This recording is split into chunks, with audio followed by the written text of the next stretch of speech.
stepped in the opposite direction to put more space between them.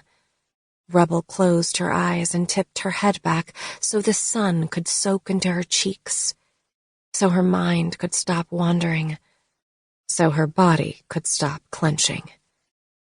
A whirring noise sounded in the distance, and she opened her eyes to see a dot in the sky. It grew bigger, the sun glinting off the metal. "About time," Elliott grumbled. When the float plane touched down, slid across the mirror-like inlet, and coasted to the dock, Elliott moored it with a thick nylon rope. "Cool," Jack said. "I couldn't see the plane land while I was riding in it yesterday." "Oh, boy." Elliott gave him a look that said, "That's as moronic as it sounds." Jax closed in on her again, standing flush against her side. Elliott stilled, staring at them. Could he be jealous? Nah, he obviously didn't care enough about her to be jealous. The engine shut off, and a chorus of barking filled the air. Elliott stepped back like he'd been bitten. Rem whined. Bogart cocked his head to one side, and his ears pitched forward. What on earth? If the dogs were all barking at once, the training handlers weren't doing their jobs.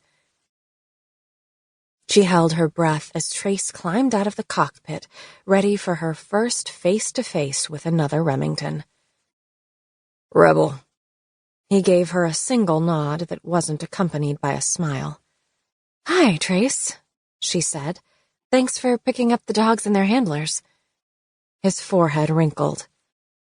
"I don't know anything about handlers, but that was one noisy ride, not to mention dangerous." "The training handlers didn't introduce themselves?" she asked just as an ear-splitting howl came from inside the plane. Several other dogs joined in.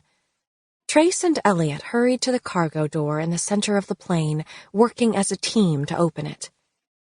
They've likely never ridden in a plane, so it upset them. Rebel stepped forward as Trace unlatched the door. "Once we get them out of their crates and walk them around, they'll settle." "Yeah, about the crates. Whoever built them needs their asses kicked." Trace pulled open the door.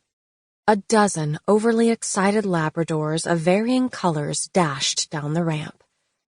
Rebel's jaw dropped. "Are you kidding me? They were allowed to run loose in the cargo hold?" "Whoa," Jax said. At the same time, Elliott said, "Holy shit." Half the dogs galloped to the giant pampas grass that divided the dock from the resort grounds and proceeded to relieve themselves. The other half rushed Elliott, obviously sensing his tension. They surrounded him like a pack. His eyes flew wide. Rebel would have laughed if the situation wasn't already so far out of control. She stepped toward the plane, straining to see inside.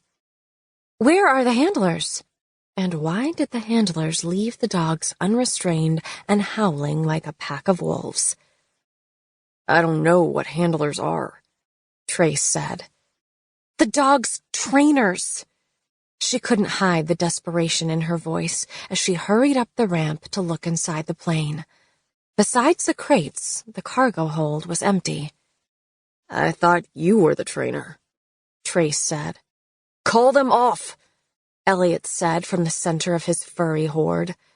One stuck its nose in his crotch while the other goosed him from behind.